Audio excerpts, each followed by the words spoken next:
Oh, damn, the number climbs every day. Where'd you get 20 million from? I thought it was 7 million. It was like 7 million yesterday. Well, Bavino said that it's upwards of 75 plus million immigrants.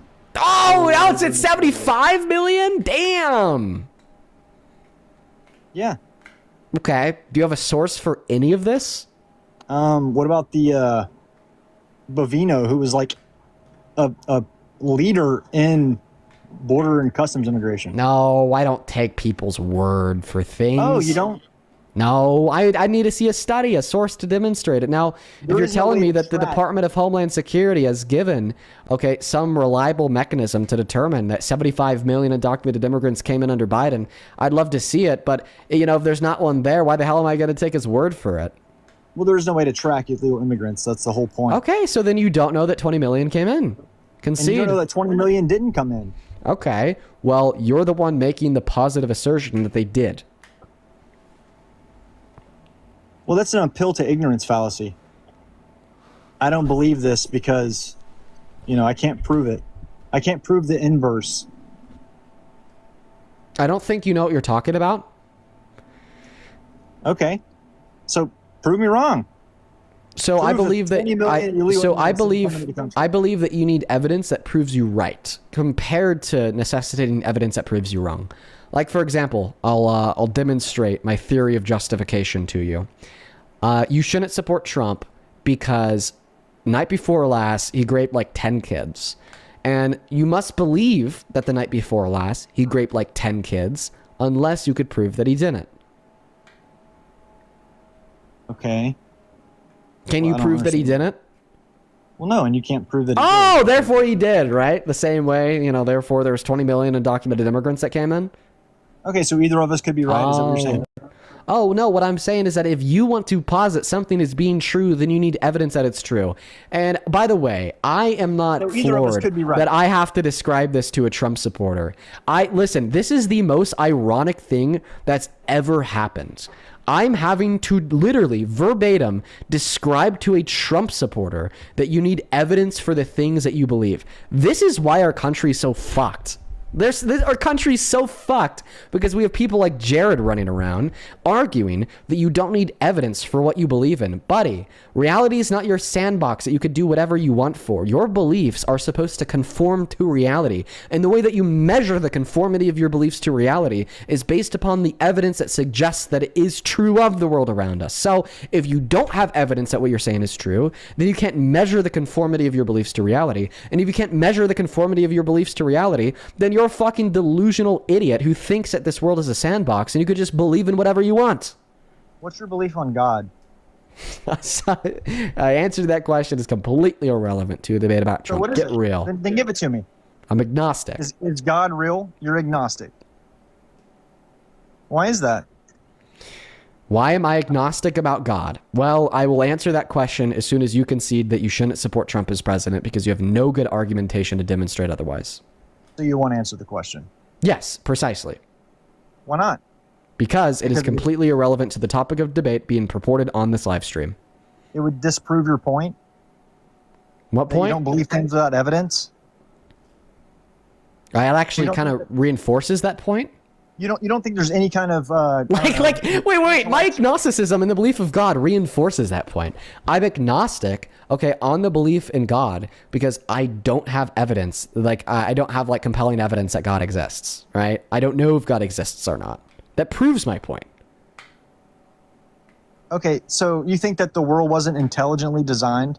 You think we just ended up here? Yeah, I could give you my arguments against intelligent design if the proposition of the live stream was, why do you believe in God? But it's not. The proposition of the live stream is, why do you support Trump as president? It was to prove a point. It doesn't have anything to do with the argument. It was to prove a point. Okay. Well, there's arguments. So the reason why I don't how many Americans believe in God? The reason why I don't think that the argument from intelligent design is convincing evidence to make me a believer of a God is because it is paradoxical. The argument from intelligent design posits that if something seems to be designed with complexity, then there was an intelligent mind in which created it. However, the most complex thing in existence under the theistic worldview would be God in of itself. Therefore, the strongest case for creation would be that God was created, given the intelligent design theory. But once again, this has nothing to do with why you support Trump. How many Americans believe in God? I think that around 61% of Americans are Christian. Once again, this has nothing to do with why you support Trump. 61% of Americans believe in something without evidence.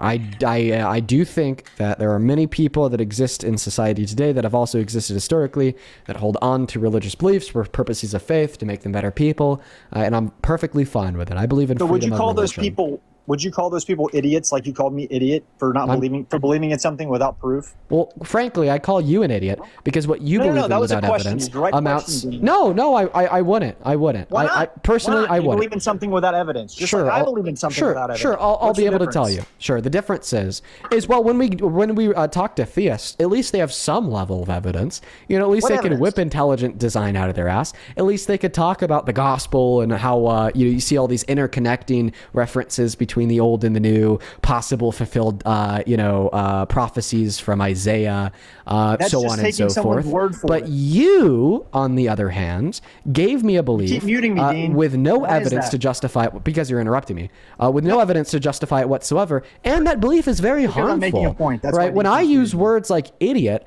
it's to refer to people that believe in things that are false, that are actively perpetuating harm. I don't think that all Christians are idiots. Okay? I don't in the slightest. But I do think that you're an idiot because your false beliefs that you don't have any evidence for are destroying this world, are eroding the institutions of our democracy, is down taking our Constitution, is starting new wars in the Middle East that have killed 160 girls, is destroying this country's economy. And here you are sitting on a live, unable to give a single reason why you think that this man is a good president, and you'd rather debate me about God.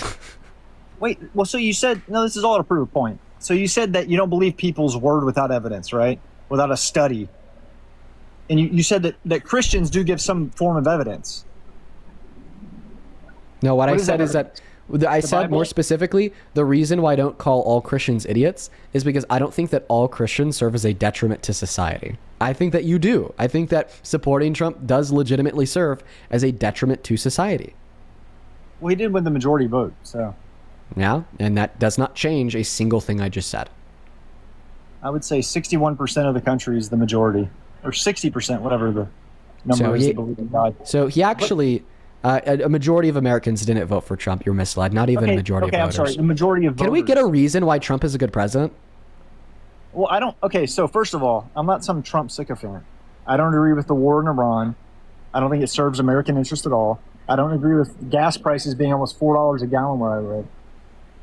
But a Democrat would bend over and let Iran do whatever they wanted. They would bend over and let any country do whatever. Not what Obama did. Okay, so Obama had a backbone. A Democrat. Yeah, you're right. He was the deporter-in-chief. A Democrat. No. We're talking about Iran here, buddy. We're talking about Iran. Don't pivot. You just said that a Democrat would let Iran do whatever Iran wanted. Obama was able to get Iran to enter into the inside of the JCPOA that prevented them from building nuclear weapons. And even before he got Iran to go inside of the JCPOA, he set their nuclear program back by 5 to 10 years, as estimated by our intelligence programs, by installing malware on their uranium enrichment devices, throwing them off, preventing them from enriching uranium. So your claim that a Democrat would let Iran do whatever they want is completely baseless. $400 million in cash on pallets. Based. That's based to send Iran $400 million in cash? Abso-fucking-lutely, yes. Why? Why? Well, because we had to give them their money back.